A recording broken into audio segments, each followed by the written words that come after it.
প্রবল বৃষ্টিপাত, সেই সঙ্গে বাঁধ থেকে জল ছাড়া এবং এর জেরেই রাজ্যের বিভিন্ন জায়গায় ভয়াবহ বন্যা পরিস্থিতি এবং সেই সঙ্গে ত্রাণের একটা হাহাকার মানুষের মধ্যে লক্ষ্য করা যায়। গলা সমান বুক সমান জলে দাঁড়িয়ে ত্রাণ পাওয়ার জন্য ত্রাহি ত্রাহি রব আম জনতার। এই রকম একটা পরিস্থিতিতে কোথায় তারা সাহারা পাবেন, কোথায় একটু মাথার ওপর যে ছাদ সেই ছাদটা ঠিকঠাক হবে, সেই নিয়ে তারা কিন্তু খুব অসহায় জীবন কাটাচ্ছেন।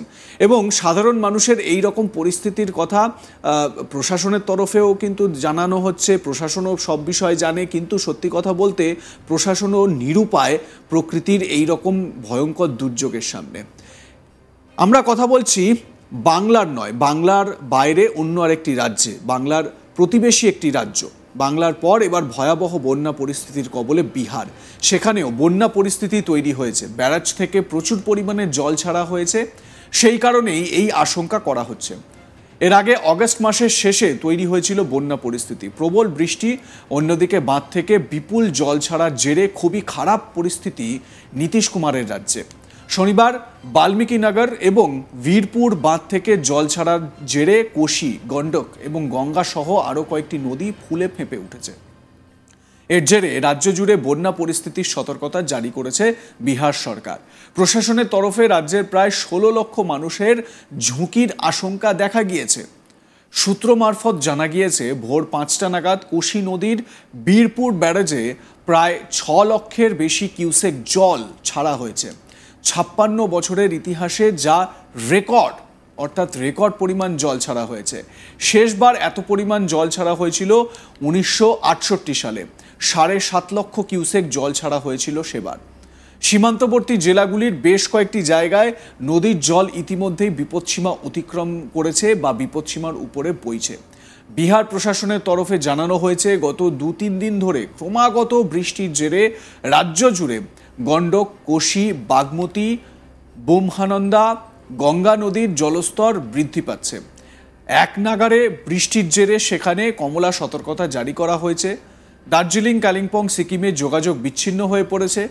নেপাল যদি বাড়তি জল ছাড়ে তাহলে বিহারের বন্যা অনিবার্য, কারণ শুধু নেপালেই এখনো পর্যন্ত প্রায় 59 জন মারা গিয়েছেন এই বৃষ্টির জন্য বা বন্যা পরিস্থিতির জন্য। জলের তোড়ে ভেসে গিয়েছেন বহু মানুষ, খোঁজ মিলছে না এখনো পর্যন্ত 44 জন মানুষের। বন্যার ঝুঁকি রয়েই যাচ্ছে। প্রশাসন তবে আগাম সতর্কবার্তা জারি করেছে। বন্যা মোকাবিলায় টিম প্রস্তুত করা হয়েছে বলে সূত্রের খবর। বেগুসরাই, মুঙ্গের, ভাগলপুর, পাটনা, সমস্তিপুর সহ গঙ্গার ধারে অবস্থিত প্রায় 13টি জেলা ইতিমধ্যেই বন্যার মতো পরিস্থিতির সম্মুখীন।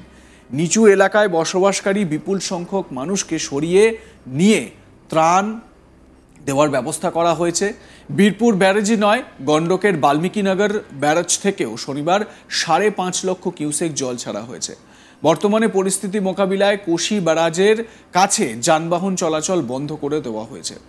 এই বিপুল জল ছাড়ার জেরে আশঙ্কা করা হচ্ছে প্লাবিত হতে পারে বিস্তীর্ণ এলাকা এবং স্বাভাবিকভাবেই আরও ভয়ঙ্কর পরিস্থিতি তৈরি হবে যদি নেপাল থেকে আরও জল ছাড়া হয়।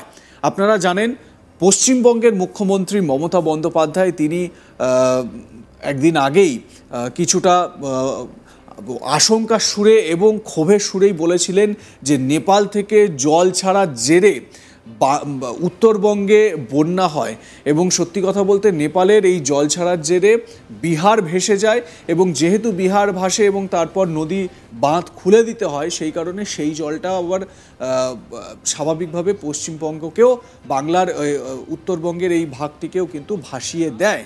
স্বাভাবিকভাবে এই ঘটনায় কিন্তু বা এই বন্যা পরিস্থিতির জেরে যারা এই নিম্ন অববাহিকা অঞ্চলে বসবাস করেন, নদী সংলগ্ন অঞ্চলে যারা বসবাস করেন, তাদের একেবারে দুর্বিষহ পরিস্থিতির মধ্যে দিয়ে দিন গুজরান করতে হয়।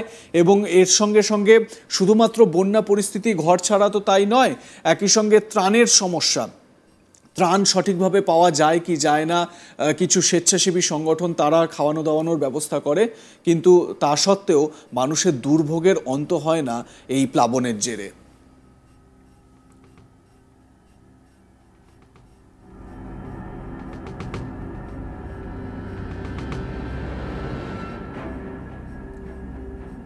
এ বিষয়ে আপনাদের মতামত জানান, দেখতে থাকুন আজ তাক বাংলা।